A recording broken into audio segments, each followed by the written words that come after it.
और मेरी इस बात को अगर सुन रहे होंगे तो विचार जरूर करेंगे।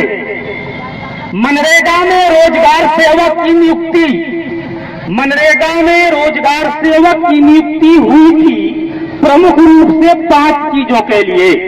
पहला क्या था कि ग्राम सभा का जो बेरोजगार व्यक्ति है, अगर वो मनरेगा में काम चाहता है तो उसके लिए जॉब कार्ड ग्राम पंचायत से बनवाए।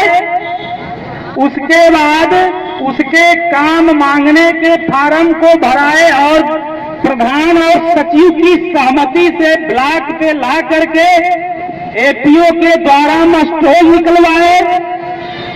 तीसरा काम ये था कि उनको कार्यस्थल पर लाए, उनके लिए स्वच्छ जल, स्वास्थ्य किट, छाया की व्यवस्था करे, उनसे काम ले और उनका मस्टोल भरे।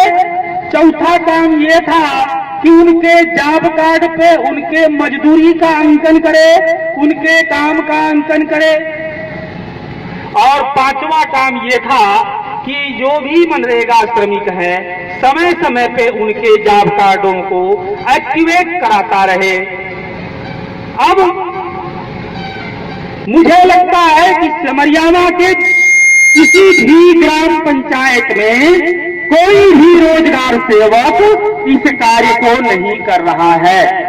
उदाहरण के लिए मैं बता दूं, एक ही चंगेरा मंगेरा ग्राम पंचायत है, वहां कौन से ग्राम सेवक हैं मुझे नहीं पता, कौन से रोजगार सेवक हैं मुझे नहीं पता है, लेकिन बीडीओ साहब तक अगर इस माइक के माध्यम से मेरी आवाज पहुंच रही हो तो अगर वो चाहे तो मैं नोटरी बयान हल्फी पर शपथ पत्र लिख कर दे सकता हूं उनको कि रोजगार सेवक की जो ये 5 कार्य हैं, इन 5 कार्यों को वहां नहीं किया गया है 2015 से लेकर 2022 तक।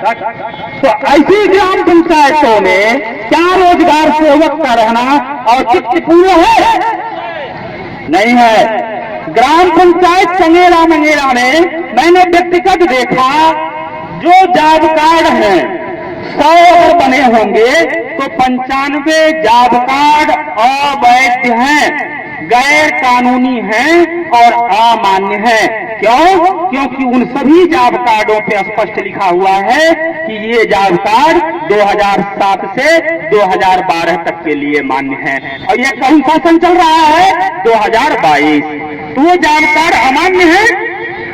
उसके बाद उन सभी जॉब कार्डों पर 2015 से हाजिरी नहीं चढ़ाई गई है, हाजिरी नहीं चढ़ाई गई है, काम का अंकन नहीं किया गया है। आपको बता दूं, उस ग्राम पंचायत से 2015 के बाद जितने लेबर डिमांड आए हैं उसमें जिन श्रमिकों का नाम है उन श्रमिकों के हस्ताक्षर और अंगूठा निशानी नहीं है, वो कूट रचित और फर्जी है। ऐसी स्थिति में क्या वहां रोजगार सेवक का रहना उचित है? नहीं है। इसी तरह से हर ग्राम पंचायतों में हो रहा है।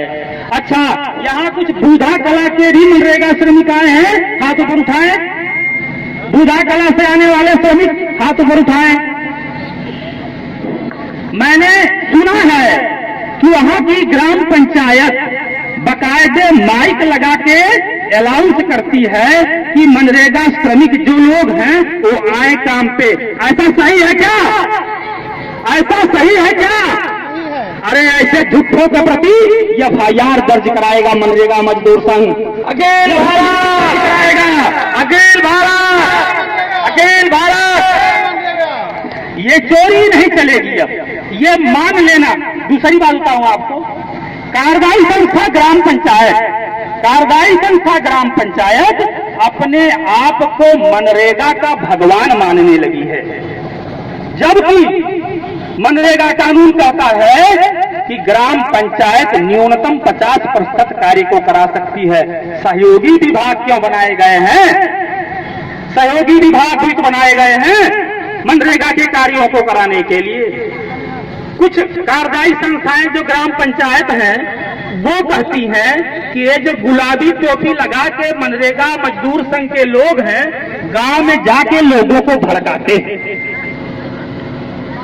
हाँ,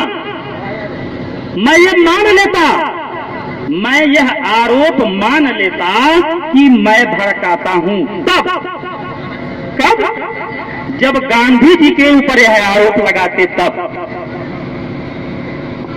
1947 के पहले तक देश की आजादी के लिए तमाम देश के शहीदों ने हमको हमारे अधिकारों के प्रति जागरूक किया।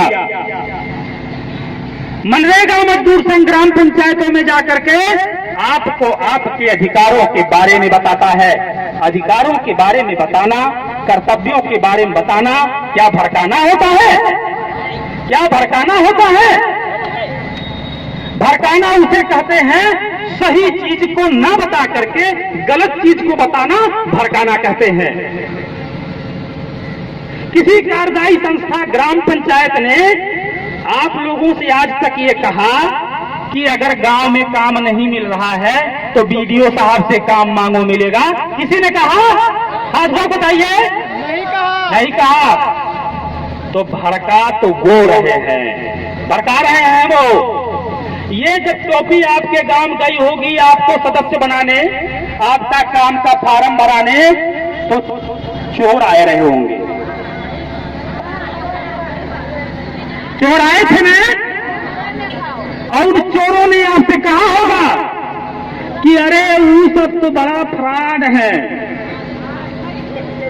वो सब तो बड़ा फ्रॉड है, कहे होंगे ने? काहे उनके पीड़ा होए लगा। बड़ा हित रहने। अगर वो आपके हितैषी थे तो आपको उन्हें 100 दिन काम देना चाहिए था ना। एक